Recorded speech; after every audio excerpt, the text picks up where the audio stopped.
Bonjour à toutes et à tous. Aujourd'hui, on s'attaque à un sujet, disons, un peu épineux, mais vraiment crucial pour quiconque travaille en RH dans la fonction publique. On va parler de la gestion de l'alcool au travail. C'est un vrai casse-tête, mais c'est absolument essentiel pour la sécurité et le bien-être de tout le monde. Alors, plantons le décor. Imaginez, on est en service et là, un agent a l'air pas dans son état normal.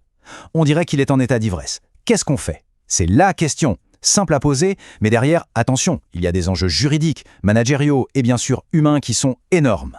Et c'est là que ça se corse, parce que le vrai problème, c'est qu'il n'y a pas de texte de loi clair, précis qui dit « voilà ce qu'il faut faire ». Rien du tout. On est dans un flou juridique complet.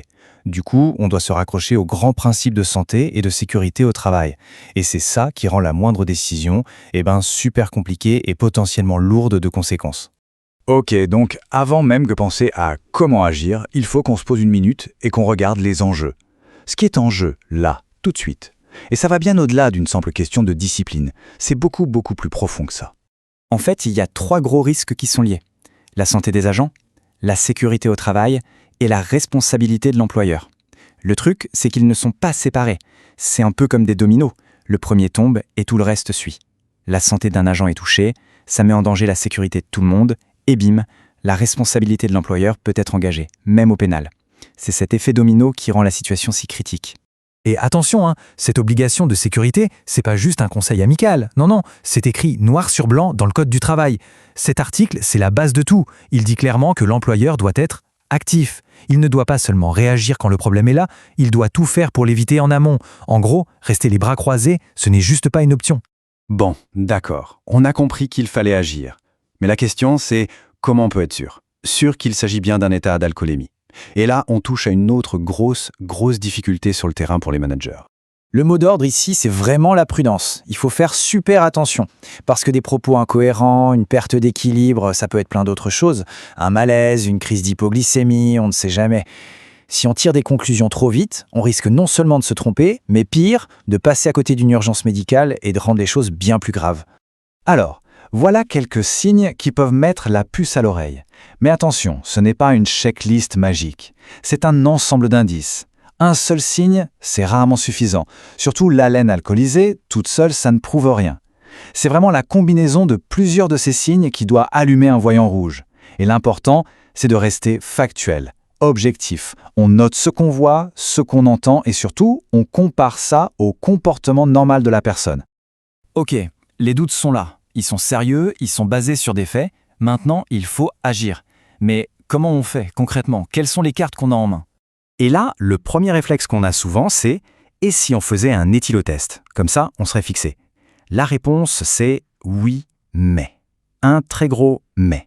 C'est possible, mais c'est hyper encadré.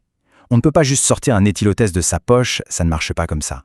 En fait, utiliser un éthylotest, c'est un vrai parcours du combattant juridique.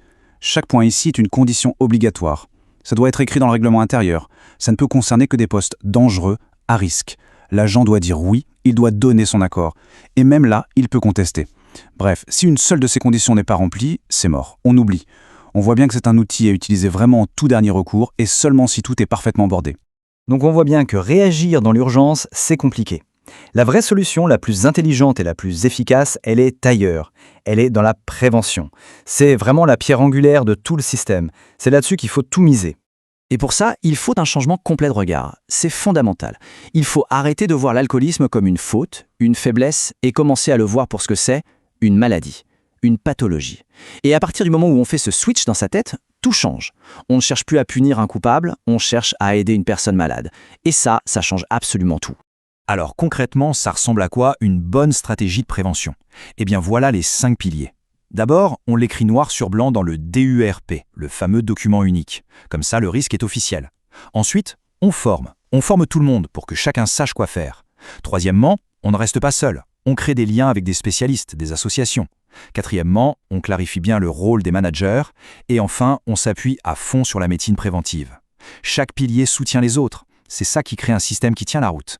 Au final, toute la philosophie, elle tient en 2 mots, rigueur et humanité. Et l'idée, c'est qu'ils ne sont pas opposés. Au contraire, ils vont ensemble. On peut et on doit être intraitable sur la sécurité tout en étant plein de compassion pour la personne qui souffre.